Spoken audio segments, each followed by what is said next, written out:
Afternoon. তো আজকে বানাবো সর্ষে ইলিশ। বাবা কলকাতা থেকে ইলিশ মাছ নিয়ে এসছে, তো সেই ইলিশ মাছগুলো ভাজতে বাবা কেটে দিয়েছে। আমি লবণ হলুদ মাখিয়ে ভাজতে বসেছি আর কি। তো এই রান্নাটা আমিই করবো, মশলাপাতি সব করে নিয়েছি। বাবাকে বলেছিলাম যে অনেকগুলো বাড়িতে লোক, তো মানে খুব একটা বড় বড় করে কেটো না, যেমন সবাইকে দিতে পারি সেরকমভাবেই মাছগুলো কেটো। অনেকগুলো বাড়িতে লোক, যেহেতু বাড়িতে রাধারাম চলছিল, তো অনেকে এসছে তা আছে, তো ওই জন্য বললাম যে আমভাবে কাটো যেমন সবাইকে দিতে পারি, না হলে তুমি রাউন্ড পিস করলে সবাইকে দিতে পারবো না, ইলিশ মাছ বলে কথা। তো ইলিশ মাছগুলো ভাজা চলছে। এই যে কতগুলো ইলিশ মাছ আমার ভাজা হয়ে গেছে, এবার নেক্সট পার্টের ভাজতে দিয়েছি।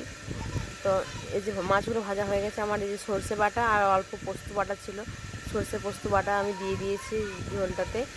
আর পরিমাণ মতো যে মানে হলুদ যা লাগে সেই আমি দিয়ে দিয়েছি।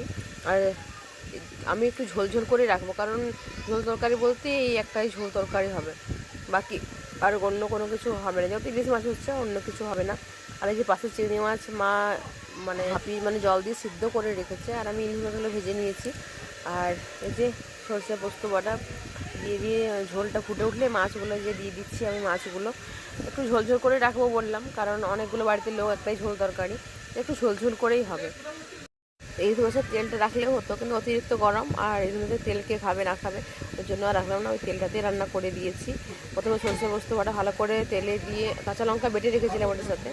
তো সবাই জানো, তাও আমি আমার মতো করে রেসিপিটা আমি দিলাম। সরষে পোস্ত দিয়ে ভালো করে লবণ হলুদ পরিমাণ মতো, লাস্টে আমি চেক করে আমি অল্প চিনি দেবো লাস্টে।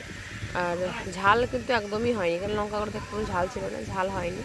আমি ওপর থেকে পরে কাঁচা লঙ্কা ছিটে রেখেছি, দেবো সর্ষের তেল দেবো, যে ওপর থেকে আমি কাঁচা লঙ্কা দিয়ে দিয়েছি আর তেলও দিয়ে দিয়েছি।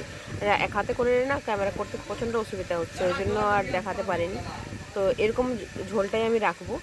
তো এবার আমি নামিয়ে নেবো একটু ফুটিয়ে, আর এটাতে আমি একটু ঘিও দেবো। সব কিছু দিয়ে আমি এই যে উপরে না একটু টমেটোও দিয়েছিলাম, কাঁচা টমেটো, মানে নামানোর অনেকটা একটু আগেই দিয়েছিলাম। তো চলো আজকে টাটা, রেসিপিটা কেমন লাগলো জানিও।